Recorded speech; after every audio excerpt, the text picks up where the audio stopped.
Today, we are cracking open an absolutely fascinating cultural time capsule. It's a 1962 pulp romance called Hollywood Nurse. Now, on the surface, yeah, it's a simple love story. But if you look a little closer, it's this incredible window into the dreams and, the anxieties of women back in the early 60s. But here's the thing. This isn't just a story. It's a snapshot of a really specific cultural moment. By peeling back the layers of this genre, we can see exactly what it says about the hopes of professional women, right on the brink of some major social changes. I mean, what did it even mean to be a career girl in 1962? Well, as we're about to find out, this book has some very, very specific answers. And while right out of the gate, the novel just pulls you into this high-stakes emotional world. This isn't just a story about, work-life balance. No, no.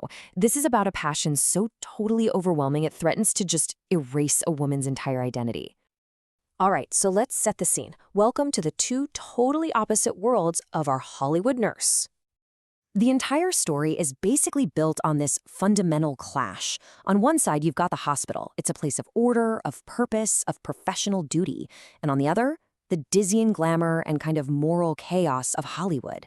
And our heroine, Nurse Kathy Wilson, she is stuck right in the middle of it all. So at the center of this whole conflict is Nurse Kathy Wilson. And let me tell you, she is the perfect model of the 1960s career girl. Kathy is literally everything a woman in 1962 was supposed to want to be. She's competent, she's dedicated, she's super caring, and she has a respectable profession. But, and this is a big but, the novel makes it crystal clear that her career is not enough to make her happy. Her ultimate fulfillment, her real purpose, well, that's still defined by finding love. So her core conflict is pretty obvious. She's this model professional, right? But deep down, she feels incomplete. She's a small-town girl, totally innocent and easily overwhelmed by all the temptations of the big city. The whole plot really just revolves around this constant push and pull between her professional duty and her personal emotional desires. And how does the story show this internal struggle? Well, it gives us a classic love triangle, of course. It's the perfect setup. Two men, representing two completely different futures, are both fighting for Kathy's heart. So what's her choice, really? On one hand, you've got Dr. Bill Jackson. He is the safe bet. He's honest, he's stable, and he represents her old world. Then you've got Milt Taylor, the famous movie star. He's the wild card. He is all about glamour, excitement, and a new life that's as thrilling as it is terrifying. What's so fascinating is how the novel actually describes these two guys. Dr. Bill is all about his gentle actions and his quiet understanding. Milt Taylor, on the other hand, it's all about his overwhelming physical effect on Kathy. His touch literally makes her feel faint. His kiss blots out all reason. It is a classic battle between sense and sensibility. Now let's talk about Hollywood itself, because in this story, the setting isn't just a backdrop. It's almost like a character of its own. An active force that's there to test Kathy's values and her character. And this quote just gets right to the heart of it. For Kathy, Hollywood isn't just glamorous, it's genuinely terrifying. It's a tinsel world, a place that's so superficial she's afraid that nothing there is authentic, especially not love. And that glamour? Oh yeah, it absolutely had a dark side. In this world, your private life was basically public entertainment. These powerful gossip columnists could build you up one day and tear you down the next. A single scandal, whether it was real or just made up, could destroy a career overnight.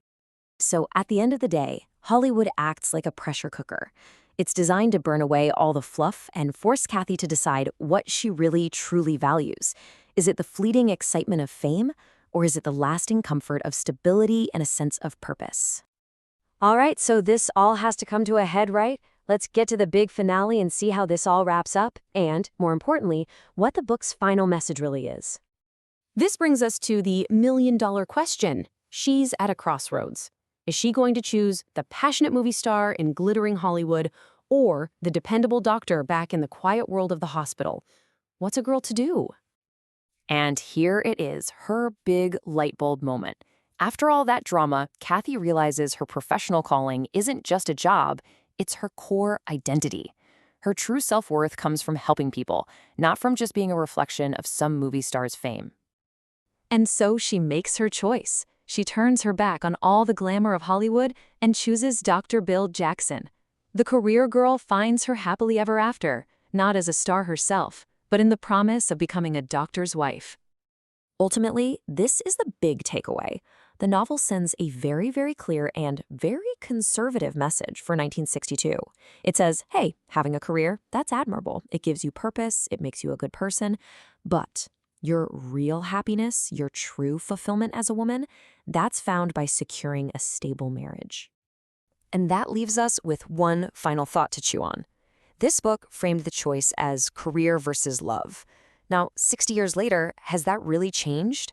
Or is the tension between professional ambition and personal fulfillment still the central drama in a lot of women's lives?